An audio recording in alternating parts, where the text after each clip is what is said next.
On June 14, 1923, the National Flag Conference adopted a set of regulations known as the National Flag Code. This code set forth guidelines to help people learn how to properly display and treat our flag, one of them being how to dispose of old, worn, and unserviceable flags. This guideline states that worn and tattered flags should be retired, preferably by burning, with a proper, respectful ceremony. Welcome to A Scout Is. This time we will be focusing on the 12th point of the Scout Law, a Scout is reverent. And we're here at the Hanson American Legion Post to witness just such a flag retirement ceremony. In 1937, the American Legion adopted their own resolution providing a ceremony for the proper disposal of worn and unserviceable flags.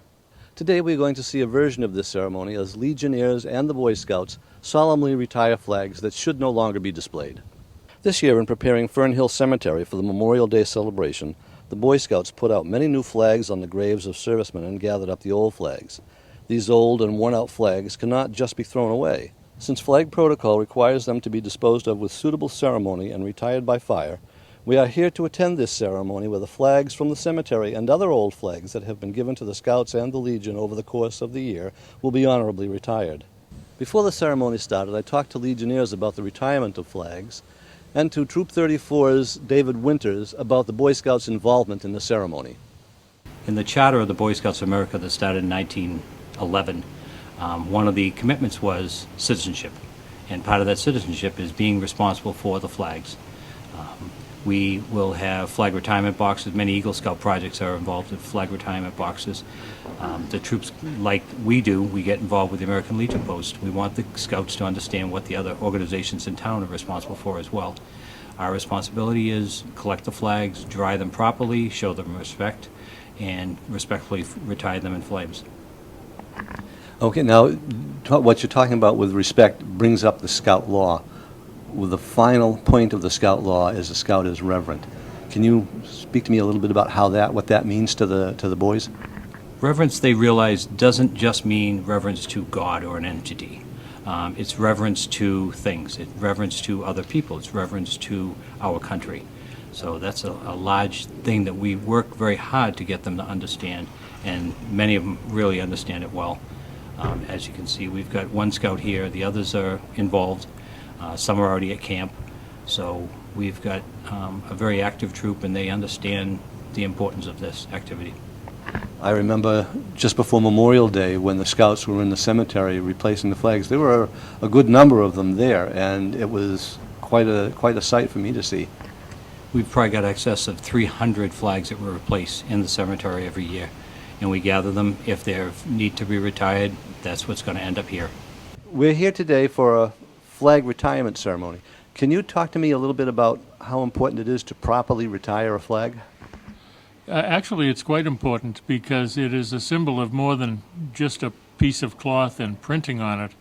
It's a history of what's happened to our country, the people that have died to keep it this way, and it should never be discarded or dishonored in any way, shape, or form.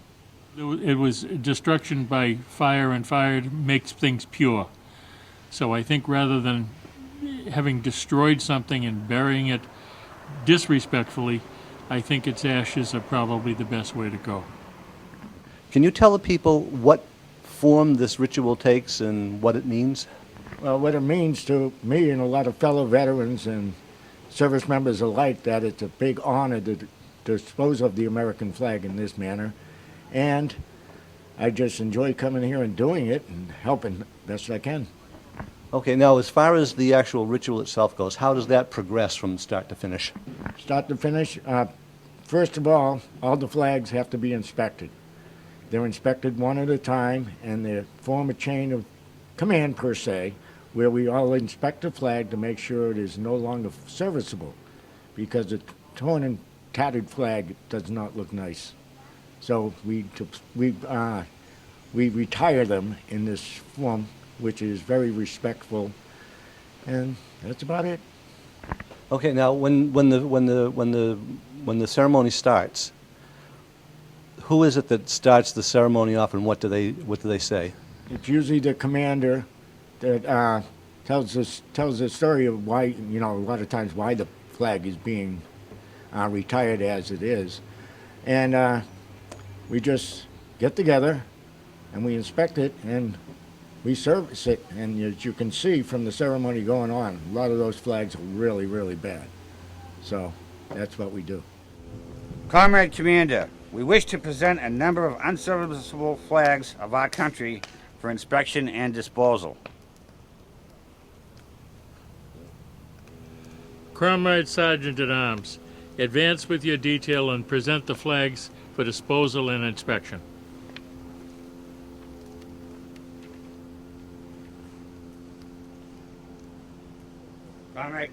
Comrade Commander, we have the honor to present for final inspection and proper disposal these flags of our country.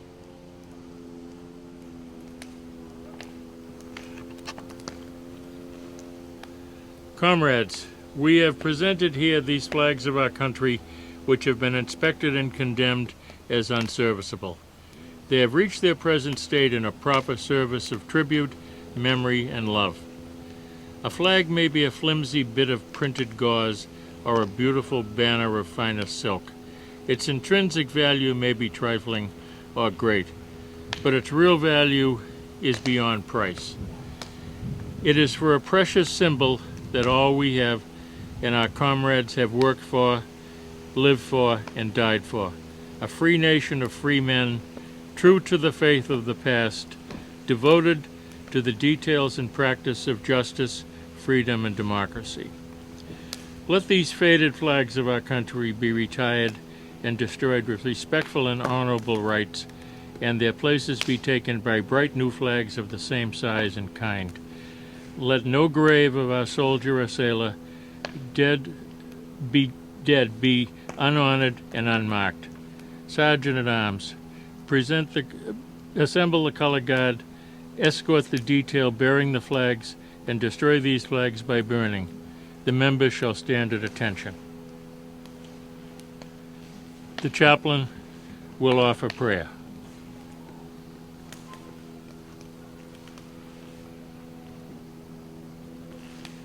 Almighty God, Captain of all hosts and Commander over all, bless and consecrate this present hour. We thank Thee for our country and its flag, and the liberty for which it stands. To clean and purging flame we commit these flags, worn out in worthy service as they yield their substance to the fire. May Thy holy light spread over and bring to our hearts renewed devotion to God and country. Amen.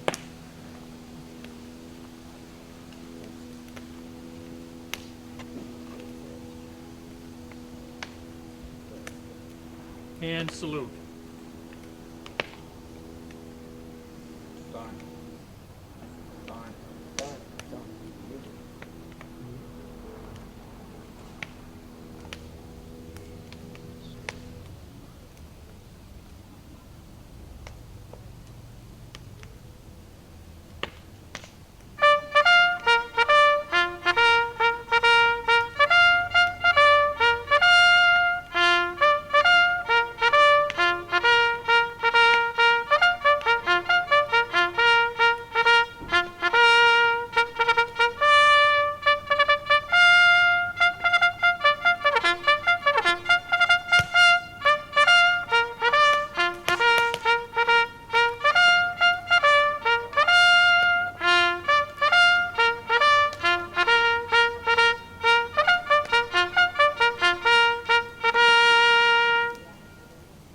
Two.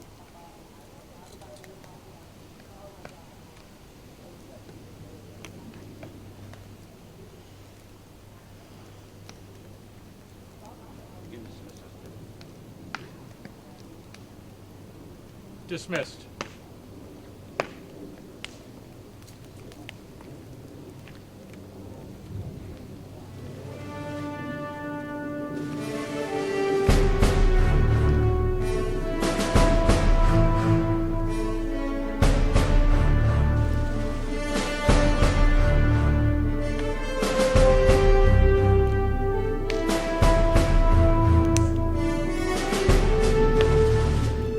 I am the flag of the United States of America.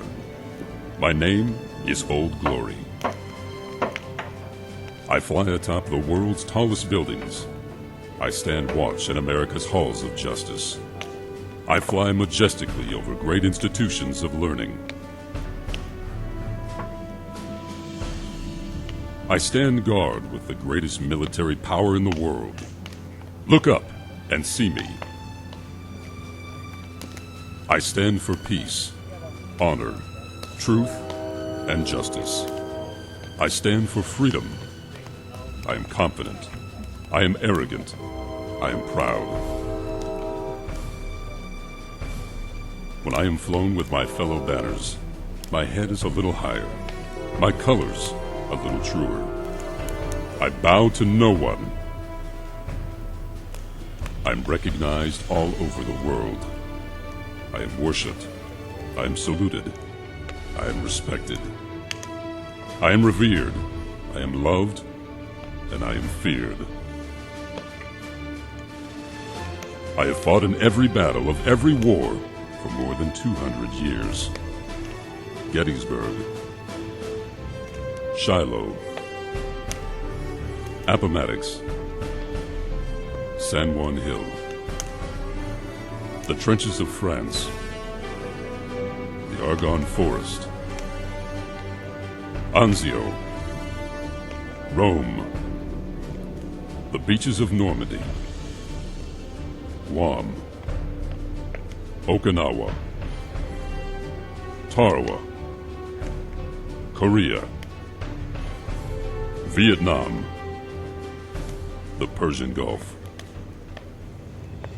and scores of places long forgotten by all, except by those who were there with me. I was there. I led my service members. I followed them. I watched over them. They loved me. I was on a small hill in Iwo Jima. I was dirty, battle-worn, and tired. But my sailors and Marines cheered me, and I was proud. I was at Ground Zero in New York City on September 11th as cowardly fanatics attacked America. I was raised from the ashes of once proud buildings by brave firefighters, heroes who risked their lives to save others, showing all that America, although bloodied, will never be beaten. Those who would destroy me cannot win, for I am the symbol of freedom, of one nation under God, indivisible, with liberty and justice for all. I have been soiled, burned, torn, and trampled on the streets of my own country. And when it is by those whom I have served with in battle, it hurts. But I shall overcome, for I am strong. I have slipped the surly bonds of earth, and from my vantage point on the moon, I stand watch over the uncharted new frontiers of space. I have been a silent witness to all of America's finest hours. But my finest hour comes when I am torn in strips, to be used as bandages for my wounded comrades on the field of battle. When I fly half-mast to honor my service members. And when I lie in the trembling arms of a grieving mother, at the graveside of her fallen son or daughter, I am proud. My name is Old Glory. Long may I wave, dear God. Long may I wave.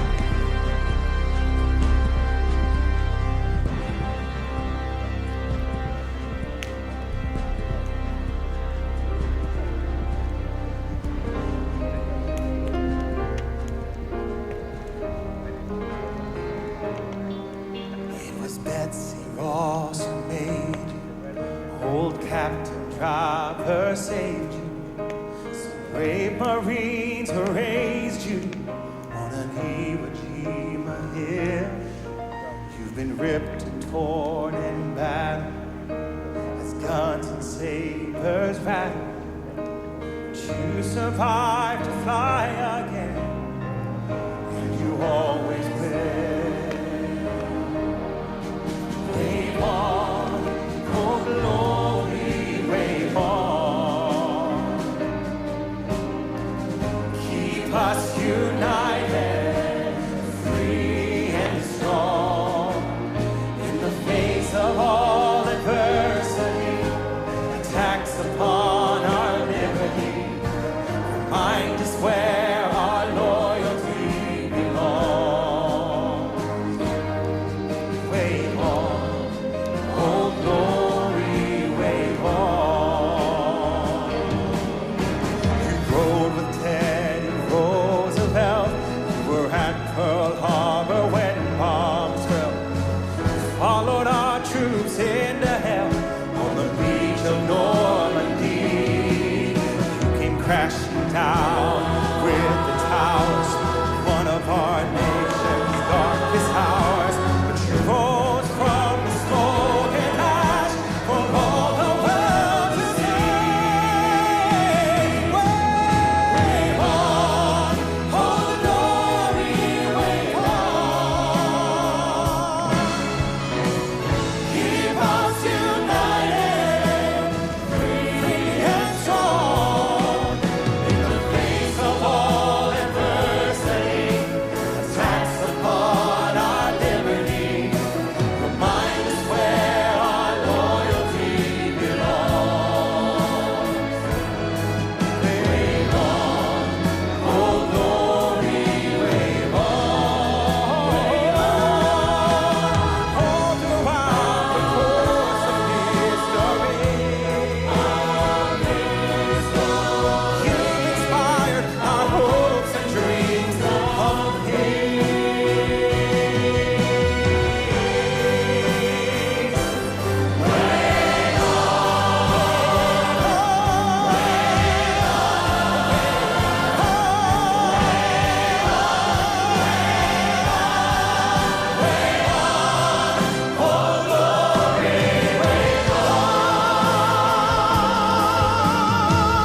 Keep us united, free and strong, in the face of all adversity, attacks upon our liberty.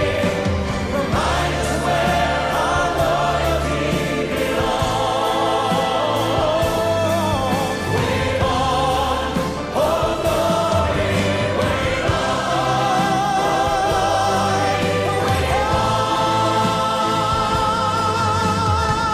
Keep us united, free and strong, in the face of all adversity, attacks upon our liberty. Remind us where our loyalty belongs. Wave on, oh glory, wave on, wave on, wave on, oh glory, wave on, wave on, wave on, wave on,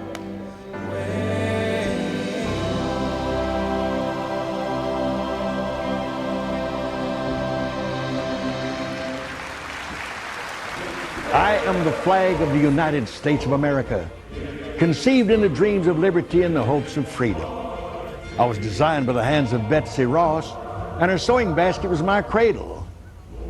Though I was never an orphan, I was adopted by the Continental Congress in 1777 and proclaimed the national emblem of a nation newly born on this continent, fighting valiantly for survival and destined to bring to all mankind a new concept in life, liberty, and the pursuit of happiness.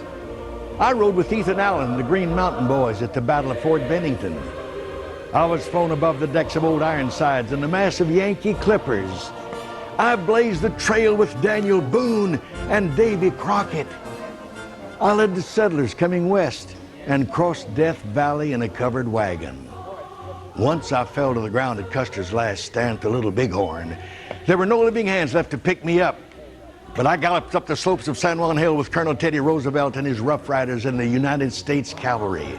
I was carried through the halls of Montezuma onto the shores of Tripoli by the United States Marine Corps. I stayed with the boys till it was over there. On the battlefields of the Marne, Chateau Thierry, St. Mihiel in the Oregon forest, I saw many of the youth and manhood of our nation fall and lie still in death. They had given their last full measure of blood. The war was over for them forever, but I kept my lonely vigil over their graves and stayed to watch the poppies grow amid the crosses, row on row in Flanders field. I was raised by 6 brave Marines and sailors during the hell of Iwo Jima in the final hours of World War II. I haven't changed much in 229 years. I still have my original 13 stripes, but as each state came in the Union, a new star was proudly added to the constellation of my blue field. Started with 13, now there are 50. I've draped the caskets of our nation's heroes and borne to their last resting place the bodies of presidents, generals, admirals, humble privates, and the unknown soldier. Wherever free men gather, wherever there's justice, equality, faith, hope, charity, truth, and brotherly love, there too am I. When you stand with your hand over your heart and recite the Pledge of Allegiance to me, don't merely mouth the words, but think of what they mean to you and mean what you say. When you come to the phrase, one nation under God, remember it matters not what your religious belief. It only matters that you hold your faith dear, that you practice it daily, and that you preserve it forever. History will never write my obituary, for I am the stars and stripes forever. I'm Old Glory. I'm your flag. I am you.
Your side, one nation nation under God flies your great stars and stripes.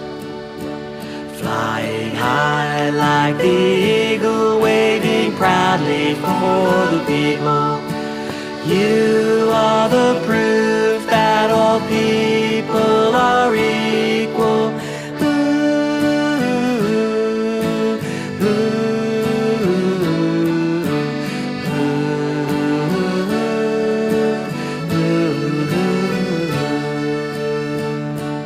With our hand on our heart and all of our voices, we sing to all glory as this country rejoices.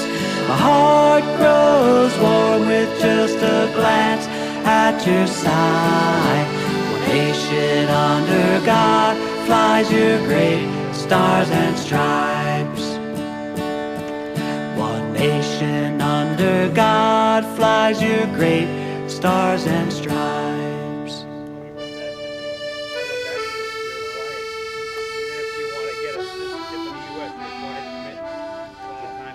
If one asks me the meaning of our flag, I say to him, it means just what Concord and Lexington meant, what Bunker Hill meant. It means the whole glorious Revolutionary War. It means all that the Declaration of Independence meant. It means all that the Constitution of our people, organizing for justice, for liberty, for happiness meant. Under this banner rode Washington and his armies. Before it, Burgoyne laid down his arms. It waved on the highlands at West Point. When Arnold would have surrendered these valuable fortresses and precious legacies, his night was turned into day, and his treachery was driven away by beams of light from this starry banner.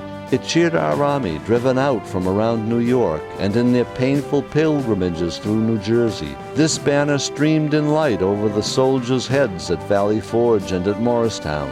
It crossed the waters, rolling with ice at Trenton, and when its stars gleamed in the morning with a victory, a new day of hope dawned on the despondency of this nation.